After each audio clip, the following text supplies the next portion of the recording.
Mapagpalang araw sa ating lahat mga ka-mindset. Kumusta ang biyahe? Well, sa mga naga-rides dyan, ingat palagi. Enjoy lang kahit medyo aray ko. Diba? Kasi sobrang taas pa rin ng gas, sobrang mahal pa rin ng mga diesel. So ayun ako, pahinga muna saglit mga ka-mindset, no? Biyahe din po ako mag-isa. Ayan. So ito yung nakakatanggal ng stress, nakakatanggal pagod pag ito yung mga nadadaanan mo. Diba? Tahimik, puro huni ng ibon lang. 'Di ba? Meron mang ingay sa mga sasakyan. 'Di ba? Walang mga marites dito. Ayan. So isa lang concern ko mga ka-mindset, no, sa mga naga-rides, 'di ba, sa mga mahilig mag-long rides diyan, maging responsable lang tayo. Kasi tingnan niyo ito mga ka-mindset, oh, tingnan niyo ito. Ayan, oh. Ako madalas akong dumadaan sa lugar na 'to. Masarap talaga tumambay dito kasi nga may mapuno, makulimlim.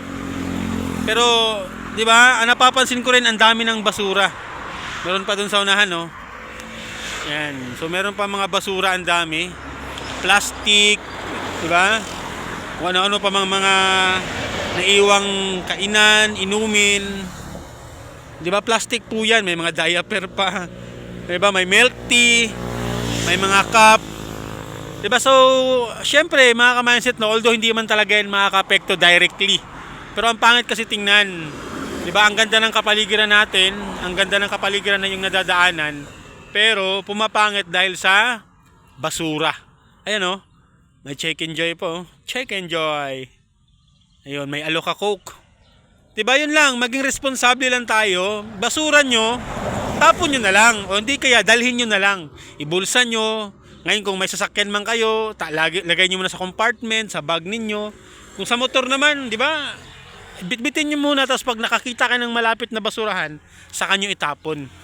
Again, maging responsable lang tayo. Wala namang bayad dyan at napakasimple lang gawin.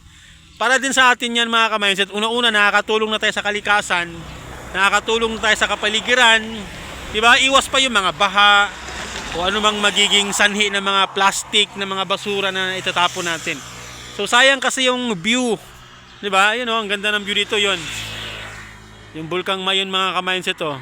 Actually papunta ako ng Pili, Camarines Sur. Papunta ako ng Camsur, no.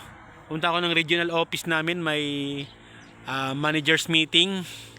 So ayan, ang init, 'di ba? Ang mahal pa rin ng gas, pero wala tayong magawa kundi umaten. Yun lang mga ka-mindset, no. Ulitin ko lang, maging responsable. 'Di ba? Basura natin, dalhin natin, itapon natin sa tamang tapunan. Para at least hindi masayang yung lugar, hindi masira yung view. Ayan, oh. So, again, once again ha, ingat palagi, inom ng maraming tubig, sobrang init. Okay? Ride safe mga ka-mindset. So, once again, it's me, Mr. Choi, lagi nagsasabing, mindset is power.